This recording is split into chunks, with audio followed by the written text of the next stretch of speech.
오늘 말씀은 출애굽기 14장 1절에서 14절입니다. 키워드는 쫓아오는 바로 행하시는 구원을 보라, 더 크신 하나님입니다.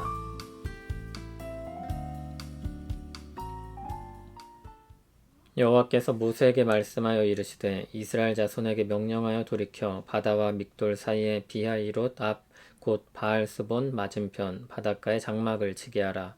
바로가 이스라엘 자손에 대하여 말하기를 그들이 그 땅에서 멀리 떠나 광야에 갇힌 바 되었다 하리라. 내가 바로의 마음을 완악하게 한즉 바로가 그들의 뒤를 따르리니 내가 그와 그의 온 군대로 말미암아 영광을 얻어 애굽 사람들이 나를 여호와인 줄 알게 하리라 하시매 무리가 그대로 행하니라.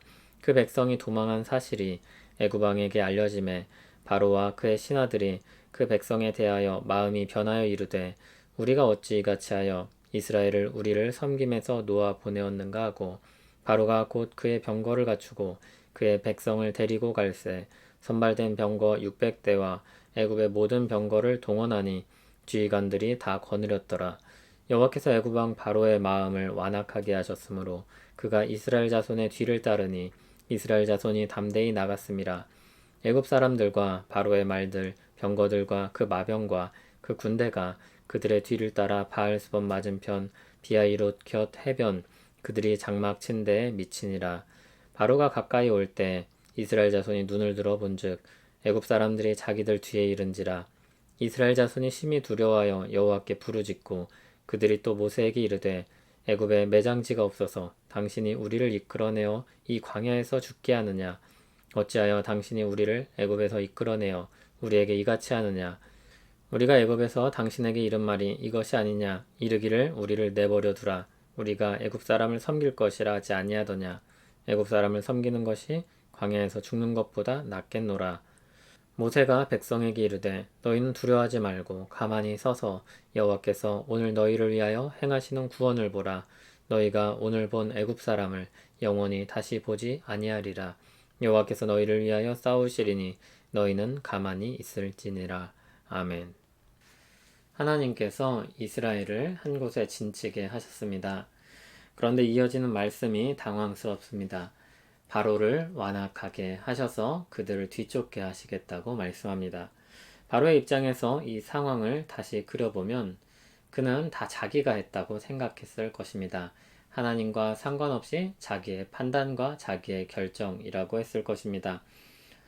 내가 순간적으로 잘못 판단했구나. 너무 큰 손해를 보는 일을 했구나. 바로잡아야겠다. 이것이 바로의 마음이었을 것입니다. 그러나 하나님께서 그 또한 하나님의 주권 아래 있다고 말씀하시는 것입니다.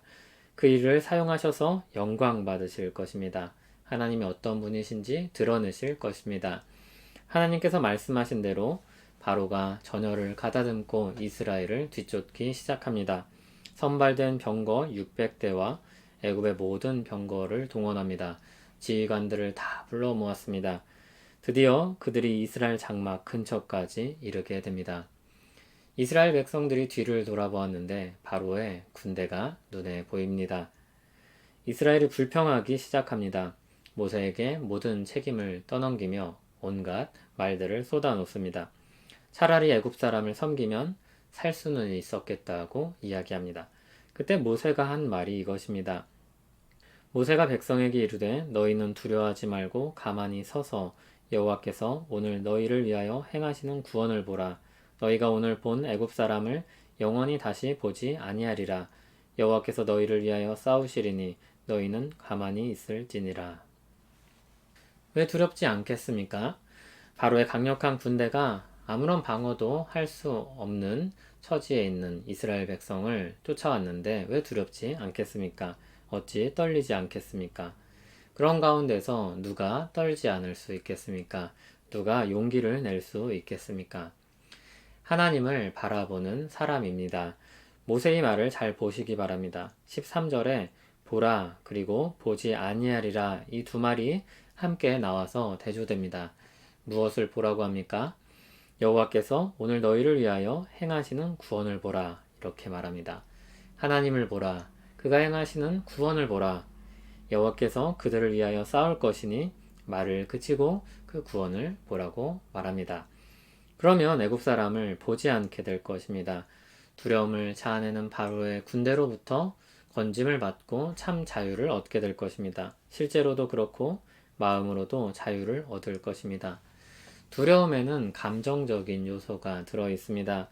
우리가 쉽게 이렇게 저렇게 바꾸기가 어렵습니다. 그럼에도 하나님을 보면, 그분의 구원 역사를 보면 달라질 수 있습니다. 하나님이 그 모든 바로의 군대를 이길 수 있는 전능하신 하나님이라는 것을 머리와 가슴으로 알 때 두려움이 물러갈 것입니다. 그것은 그저 마음을 다스리고 통제하는 기술이 아니라 크신 하나님에 대한 깊은 인식에서 따라 나오는 것입니다. 두려운 바로의 군대 앞에서 주목해서 보아야 될 분은 하나님이십니다. 바로가 얼마나 가까이 갔지? 얼마나 빠르게 쫓아오지? 그런 것들을 주목해서 곱씹고 묵상하는 것이 아니라 우리 하나님이 누구시지? 그분이 우리를 지키고 보호하신다고 했는데 어떻게 일하실까? 그것이 바로 하나님의 백성이 가져야 될, 그리고 보아야 될 것입니다. 우리를 압박하는 이 세상 일들이 왜 두렵지 않겠습니까? 두렵습니다. 전염병으로 야기되는 아픔, 경제적인 불안, 사회적으로 침체된 분위기, 마음이 편할 수가 없습니다. 그런데 하나님이 그것들보다 작습니까? 하나님의 능력이 그것보다 약합니까? 그렇지 않습니다. 하나님은 우리 믿음의 여정을 통해서 그것을 배우게 하실 것입니다. 더 크신 하나님을 알게 하실 것입니다. 그래서 시편 40편의 고백을 내 고백으로 드리게 하실 것입니다. 내가 여호와를 기다리고 기다렸더니 귀를 기울이사 나의 부르짖음을 들으셨도다. 나를 기가 막힐 웅덩이와 수렁에서 끌어올리시고 내 발을 반석 위에 두사 내 걸음을 견고하게 하셨도다. 새 노래 곧 우리 하나님께 올릴 찬송을 내 입에 두셨으니 많은 사람이 보고 두려워하여 여호와를 의지하리로다.